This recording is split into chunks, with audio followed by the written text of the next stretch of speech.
રાશિ મંડળની અંદર 8મી રાશિ એટલે વૃશ્ચિક રાશિ, જેના અક્ષર છે ન અને ય. વૃશ્ચિક રાશિનો સ્વામી ભગવાન મંગળ ભગવાન છે. વૃશ્ચિક રાશિના જાતકો આજના દિવસે કયું વ્રત કરવાથી કયું ફળ પ્રાપ્ત થાય છે અને કયા ઉપાય કરવાથી કેવું પરિણામ પ્રાપ્ત થાય છે એના વિશે જોઈએ તો જૂની ઉઘરાણીમાં ક્યાંક ને ક્યાંક આજે તમને સારી સફળતા પ્રાપ્ત થાય.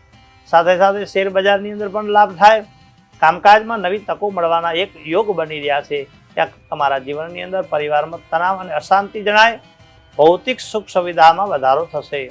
સાથે સાથે ધંધાના લગતા પ્રશ્નો નિરાકાર રહેશે અને વાણી ઉપર સંયમ રાખો તો સારી સફળતા રહે, મધુરતા રહે.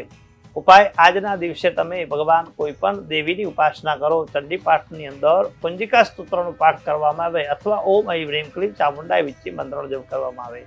કોઈ પણ દેવીનું મંદિર હોય ત્યાં તમે વસ્ત્ર અર્પણ કરો તો આજના દિવસે લાલ વસ્ત્ર અર્પણ કરવાથી તમારા જીવનની અંદર આવેલા દરેક અડચણો દૂર થાય છે.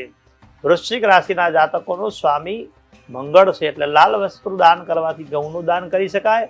સાથે સાથે મસૂરી દાળનું પણ દાન કરી શકાય, ગોળનું દાન કરી શકાય. આ કોઈ પણ ગરીબોને અથવા બ્રાહ્મણોને શિવના મંદિરે દાન કરવાથી આપણા દરેક કાર્ય સિદ્ધ થાય છે. શુભ રંગ આપણા માટે કેસરી અને શુભ મંત્ર છે ઓમ હમ હનુમતે નમઃ. વૃશ્ચિક રાશિના જાતકોનો આજનો દિવસ શુભ રહે. જય ગણેશ.